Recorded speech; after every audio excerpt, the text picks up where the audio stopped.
This man had just been released from prison, and the entire New York underworld was immediately thrown into chaos.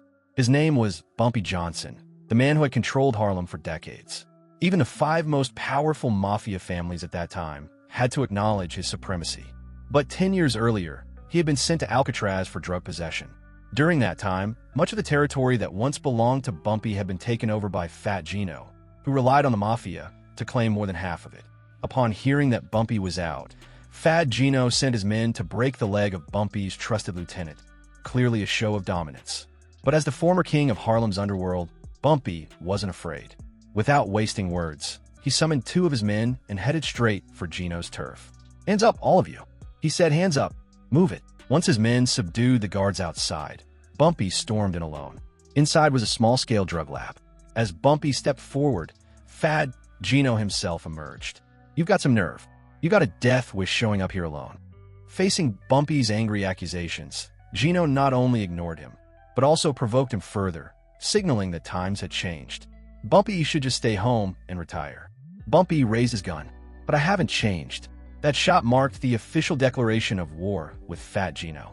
However, after deliberation, the other crime bosses decided to spare Bumpy's life.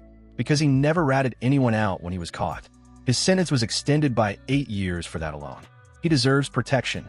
In the end, Fat Gino had to back off under pressure from the other families. But Bumpy wasn't idle either. Back in the day, he had always taken a cut from Harlem's drug profits. Now that Gino had seized everything, Bumpy had to act. He sought out his old friend Malcolm, a former gang member who had once been close to him but later turned his life around and became a pastor fighting for black civil rights. They went to a rundown community, one of Gino's distribution points, where countless black locals had been harmed.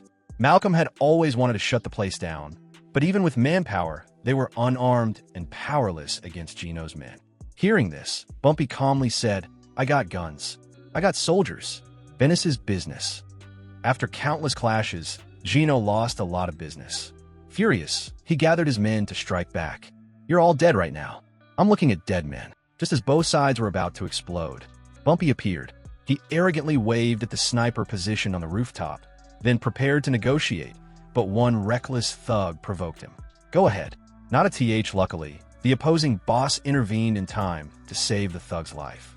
Despite the heated tension, neither side dared to fire first, because any bloodshed would bring down the wrath of the 5 families. But Gino wouldn't just sit back and watch his territory get cleaned out. The next day, while Bumpy was dining with his family at a restaurant, he spotted a suspicious black man lurking outside. He drew his gun and stepped out to confront him. Bumpy fired back ferociously, forcing the assassin to flee in panic. Before long, his men caught the hitman. Unfortunately, the man was stubborn and refused to speak despite brutal interrogation. Out of options, they called in Big Dick Buster. "He's all yours." Under Buster's merciless methods, the assassin cracked in less than a minute. "The one who sent me is Fat Gino's cousin." Bumpy immediately stormed into his enemy's hideout. After dealing with the cousin, he approached a black street boss nearby, proposing an alliance to fight Gino, but the man mocked Bumpy's product as impure and politely refused. That sealed his fate. He didn't live to see another day. Afterward, Bumpy calmly ordered his men to clean up. This incident reminded him that if he wanted to stand firm again, he needed a reliable supply of high-quality product. Meanwhile, one of Gino's dealers was caught by police in a black neighborhood. 2 narcotics agents showed up, took the dealer and the drugs, and promised to turn everything in, but instead they sold the drugs themselves. Gino took advantage of this and made a deal with the agents, framed Bumpy for prison, and each agent would earn $50,000. The next day, while Bumpy was in the middle of a deal, police stormed in. "If I didn't set you up, he'd kill my wife and kids. You're under arrest for drug possession and murder." It turned out the agents had set him up, but at the station, Bumpy ran into an old acquaintance, now promoted to captain. Seeing Bumpy's connection with the boss, the crooked agents barked at him to shut up. But Bumpy had already prepared. His men had caught them stealing evidence in a black neighborhood. With that evidence, the entire narcotics unit could be taken down. Cornered, they had no choice but to release him. Now, Bumpy's top priority was finding a steady supply. Just one of his men gave him a crucial hint. The police evidence room has more stash than any gang warehouse. Soon after, Bumpy called his old friend, the narcotics captain. After a short talk, they struck a deal. Moments later, a bag of pure, high-quality powder was tossed out the back door of the police station. As expected, the stash ended up in Bumpy's hands while the two crooked agents became the fall guys. Fat Gino wasn't about to give up so easily. Not long after, during an international boxing match, Fat Gino saw an opportunity. On the surface, it was just two fighters squaring off, but behind the scenes, it was a chess match between the major crime families. Representing the black community was Jonas, while the undefeated Ali represented the white side. Even before the fight began, the air was thick with tension. At this critical moment, Ali sought out Malcolm, the man he admired. It turned out Ali was a Muslim and wanted to speak up for his people, just like Malcolm. But at that time, America was deeply prejudiced against Muslims. If Ali revealed his faith, he would lose his right to compete. Malcolm urged him to keep his faith private until after he became a boxing champion. However, they didn't know the FBI had been wiretapping Malcolm for a long time. Fat Gino's men managed to get the recording of their conversation. After listening to it, Gino came up with a plan to make money. That night, Ali was ambushed and captured by some of Gino's thugs. They threatened him with the recording, demanding that he throw the match to Jonas. That way, Gino could rig the outcome and make a fortune. Desperate, Ali went to see Bumpy Johnson. As a professional boxer, he couldn't stomach the idea of taking a dive. Through a heartfelt conversation, Bumpy was moved by Ali's resolve. Finally, he made his stance clear. Go fight. I'll handle the tape. When the match day came, the big players nervously watched from the stands. Gino was brimming with confidence, convinced he had Ali cornered, but he didn't know that at that very moment, Bumpy's men had infiltrated his hideout, taken out the guards, and retrieved the tape. Ali fought with everything he had and won the championship. The crime bosses in the stands each wore a different expression. Gino, on the other hand, suffered a heavy loss and silently glared at Bumpy. He knew Ali could fight freely only because the Godfather had his back. And next, Bumpy would pay in blood. The following day on Bumpy's turf, while some of his men were unloading a shipment up. By the time Bumpy got the news and rushed over, all he found were lifeless bodies. It was clearly Gino's doing, but Bumpy wasn't someone to mess with easily. Hearing that Gino was running a lottery operation, Bumpy decided to cut in. At the time, New York's lottery was simple. People would pick 3 numbers, and if those numbers matched the last 3 digits of that day's racetrack sales total, they'd win with payouts dozens of times over. Coincidentally, during the Washington Civil Rights March, many people bought 828 as their lucky number in commemoration of the day. When Gino heard Bumpy was running his own lottery, he immediately hatched a plan. That night, one of his men approached a racetrack employee. After luring him to a secluded spot, the thug pulled a gun, threatening and bribing him into cooperation. The next morning, seeing so many bets on 828, Bumpy had a bad feeling. His confidant warned him that Gino had refused to sell any 828 tickets, but it was too late. At the Racetrack Association, the bribed employee secretly altered the sales figures, changing them to 828. Gino's scheme succeeded. By calculation, Bumpy lost over $300,000, more than his net worth. Though he could have found excuses to avoid the bets, Bumpy decided he would pay every winner even if he had to borrow the money. Out of options, Bumpy sought help from his wealthy ex-girlfriend. She agreed, but demanded payment in a more intimate form. After a moment of inner conflict, Bumpy slipped away quietly while she went to fetch the check. With nowhere else to turn, he thought of Joe Bonanno, another powerful figure who also had past conflicts with Gino. This was the perfect time for an alliance. After negotiating, Bumpy not only secured a loan, but also forged a partnership. But just as he was paying off the lottery winners, Gino showed up, waving his own 828 ticket in Bumpy's face. He also revealed that he knew about Bumpy's deal with Joe Bonanno and had already sent men to hijack the shipment. If successful, Bumpy would owe both $300,000 and a large shipment to Bonanno. Because of the 5 families' influence, Bumpy couldn't just kill him outright, no matter how furious he was. Back in his room, Bumpy could barely contain his rage. Luckily, soon after, an opportunity to turn the tide appeared. A key member of the 5 families was arrested, throwing their leaders into panic. More members were caught in quick succession. Within the families, someone proposed if Bumpy could eliminate the informant who leaked to their rivals, his debt and his obligation to deliver the shipment to Bonanno would be erased. But killing someone under heavy FSB protection wasn't easy. Bumpy turned to his trusted ally, Vincent, hoping to locate the informant's hideout. Meanwhile, in a reopened court session, the informant exposed Gino's entire criminal network. The FSB quickly sent agents to Gino's house for questioning, but his wife led them into the bathroom. "You got a hat? Come on, you're gonna get wet." It turned out Gino was faking insanity to avoid prison. Meanwhile, Vincent tracked down the informant's address and took Bumpy there to scout the area and plan the hit. That night, two black men posed as drunks to stir up trouble, drawing the attention of the guards. At this moment, the hired assassin slipped into a high-rise building. After eliminating a police officer, he made his way to the informant's room.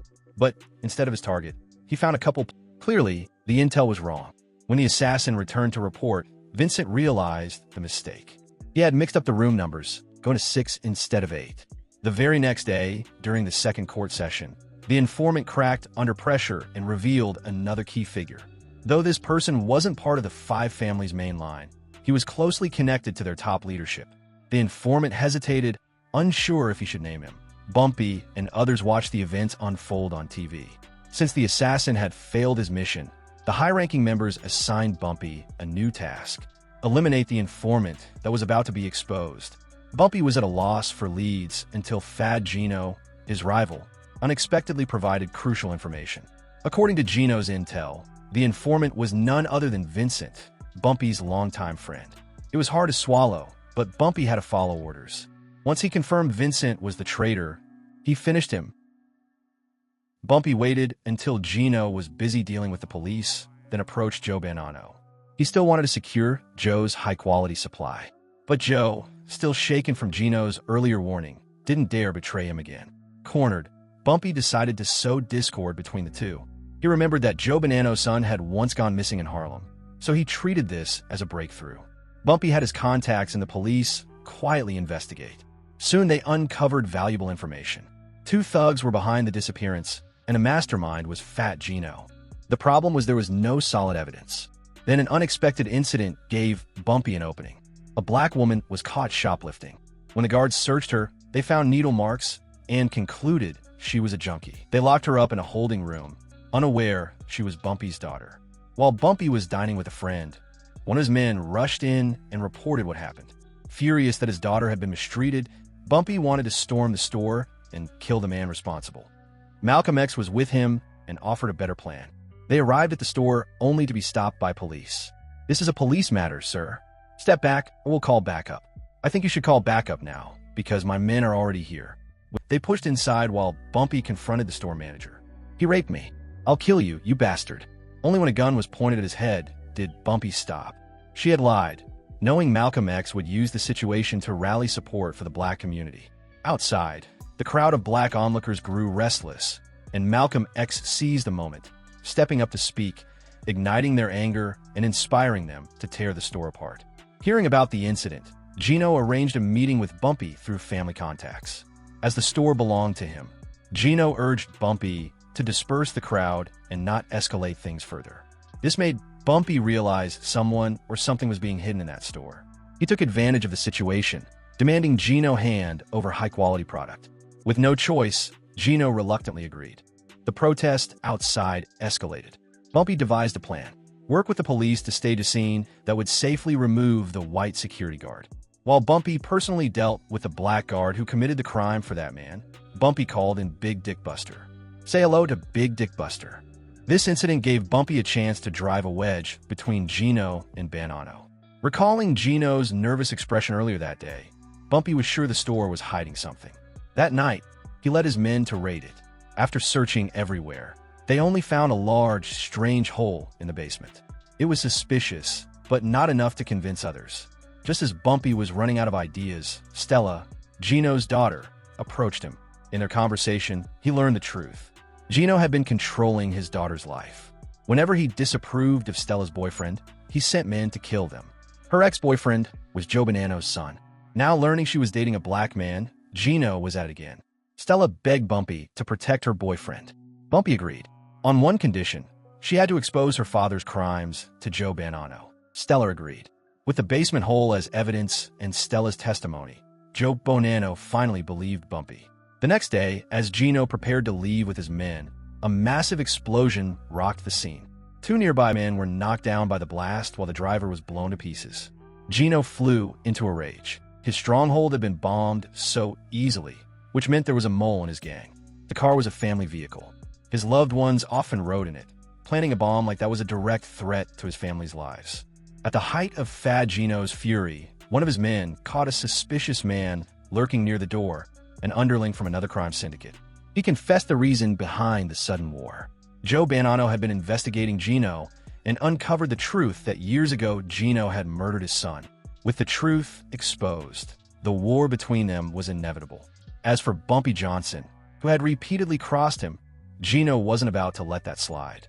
While Bumpy was with his family, gunmen opened fire. Bumpy went down, but was rushed to the hospital in time to survive. By the time he was discharged, 3 weeks had passed. According to his men, Joe Bonanno and Gino had been locked in a brutal fight with casualties on both sides. When Bumpy learned that Joe was using homemade bombs, he handed out an address to an apartment across from Gino's headquarters. He had arranged for it to be rented even before leaving the hospital. Now, it was the perfect chance to profit from the chaos. Even if Gino was taken out, suspicion would fall on Bonanno. Bumpy ordered his men to lie and wait on the top floor, ready to strike. But then, unexpectedly, Joe Bonanno called. Hearing that Bumpy was out of the hospital, Joe realized he might be plotting something to avoid becoming a scapegoat. Joe threatened Bumpy through his family, demanding he stand down. Meanwhile, Delchins, one of Bumpy's lieutenants, found an opportunity to strike. But at the critical moment, Bumpy hesitated. His daughter was with Gino. In the end, he called off the operation. He couldn't let Gino die in front of her. But Gino wasn't done. He sought out Frank Costello, a mediator for the 5 families. Together, they framed Bumpy, planting Joe Bonanno's son's remains on Bumpy's turf and accusing him of murder. They claimed Gino's daughter only testified because Bumpy had threatened her. That night, Bumpy was summoned to a rare meeting where the bosses of all 5 families were present, a council of the highest authority in New York's underworld. Faced with Gino's accusations, Bumpy admitted he had killed Gino's cousin, but explained it was self-defense. Gino had sent a hitman first. As for Joe Bonanno's son, he swore he knew nothing. But Frank Costello was furious, convinced Bumpy had lied to him. After deliberation, the 5 families ruled to punish Bumpy. However, Bumpy had seen this coming. Weeks ago, my people uncovered certain things. Things involving many of you. Evidence that could lock you up for life. I am the biggest nightmare the underworld has ever seen. You mean to say you turn rat? You've seen the news. You know why the US and Russia never truly attack each other? Because both sides hold weapons that could destroy the other, just like I do. With that, Bumpy stood up and walked out, leaving the bosses stunned. But Gino still wouldn't give up. He approached Joe Bonanno again, proposing to hire an outside assassin if Joe could sneak the man into Harlem without raising suspicion. Gino would handle the rest. Joe agreed. Soon after, a Sicilian Mafia hitman arrived. Meanwhile, since defying the 5 families, Bumpy had managed to hold them at bay with his trump card. But for his family's safety, he arranged for his wife and young daughter to leave New York. He didn't know that the hitman, disguised as a police officer, was watching from afar. When Bumpy returned home alone, the assassin quietly followed, hearing strange noises outside his door. Bumpy drew his gun. Gunfire erupted. The two fought, transitioning from shooting to hand-to-hand combat. Despite his experience, Bumpy's age showed he was knocked out with a blow from a skillet. As he was on the verge of death, Elise's eldest daughter arrived home. Seeing the man in a police uniform, she let her guard down. Bumpy narrowly survived. He immediately called Gino, the mastermind behind it all. Your friend's going home in a coffin, and you're next. I'll be the one to do it. It was a clear declaration of war against Gino. Upon hearing that Bumpy was still alive, Gino gathered the bosses of the 5 families. After deliberation, they agreed to unite and crush Bumpy once and for all. Soon, Bumpy faced relentless attacks from every direction.